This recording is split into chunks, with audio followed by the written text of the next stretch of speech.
ride this car as a regular person, like, oh yeah, whatever, it's loud and shouty, it's whatever.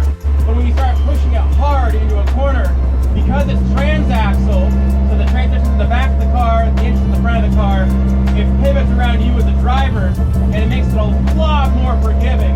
Corvettes are like that too, but they have a V8. This only has the 4 cylinders. This has a fraction of the power of a Corvette, which is really good for learning. You gotta remember, you're not good at driving. It is a practice skill. So it's better to have a slow car that you can drive quickly and be rewarded. You don't want to have 700 horsepower when you fuck up. You really don't want that. That's expensive. It just makes all the right sounds. Like, this car is so cool.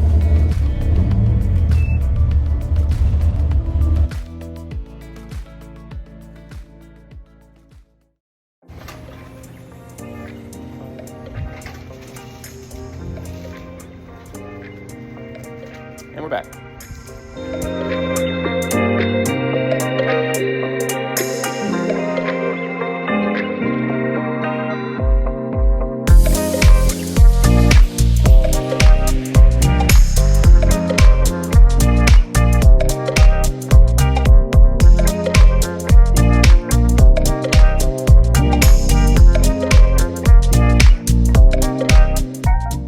About these new connectors that I'm converting to. They are really helpful. They're very, very serviceable. They're incredibly modular. I can repin these things on the fly if I need to.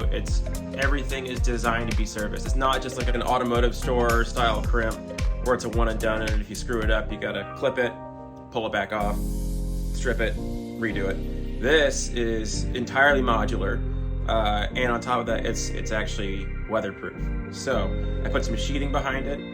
And you saw me use a heat gun. That's a trick that I learned from the guys over at Motec, like one of their subsidiaries called Race Grade.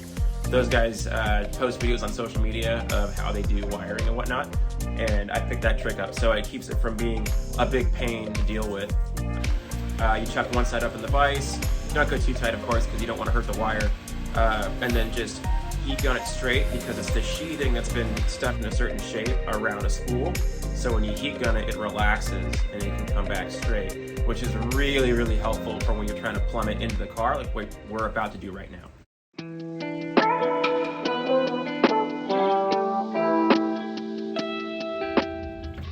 Okay, so because I had this wired up initially for just doing the rear lighting of the car, I've decided that I have other things that I need to plug into this.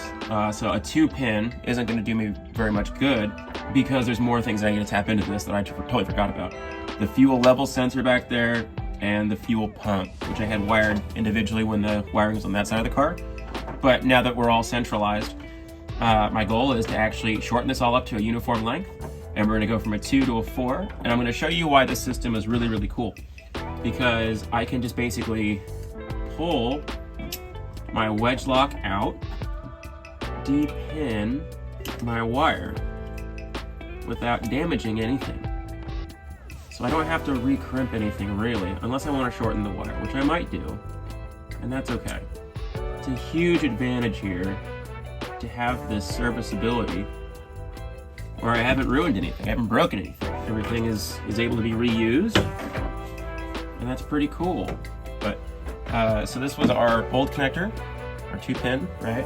And now we're changing it to a 4-pin, which is what this guy looks like. So I've already made my crimps here.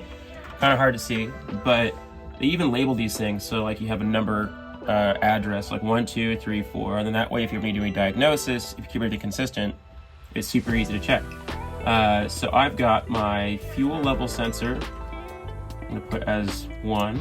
You just push it right on through. There we go. Okay. All right. I'm just gonna try and keep this all kind of out of the way so everybody can see it. But it looks like that. And then we just drop this wedge lock in, which keeps all the pins aligned as they're locked in place. Just gonna ride that. Okay, and that's what it looks like. So now it's aligned all of our pins, which is pretty cool. So this side is weather insulated on this side, and then these are ready to receive. And then the receiving end is this part where I will pin it on the other side, and it'll go to this side, and this is the weather insulator, goes around this ring right here, and then you put a cap on it, and that's that. Super easy. I was able to repin this into a 4-pin without too much work, and it's a really, really solid connection. So if you guys don't know how to do these, just kind of hit me up in the comments. If you want more of like an in-depth breakdown, there's other YouTube videos out there that I watched. They're called Deutsch Connectors or DT Connectors, and they are something that if you're trying to make a car that's reliable and you want to go to the racetrack, you're spending lots of money to go to the racetrack, and the last thing you want to deal with is an electrical gremlin, I really, really want you to take a look at these DT connectors because they are super, super helpful. They use this style of crimper, right? Which is probably pretty different from what you're probably used to seeing, which is these guys. But yeah, there's a lot of write-ups online. Pretty cool. Check them out. They're pretty rad.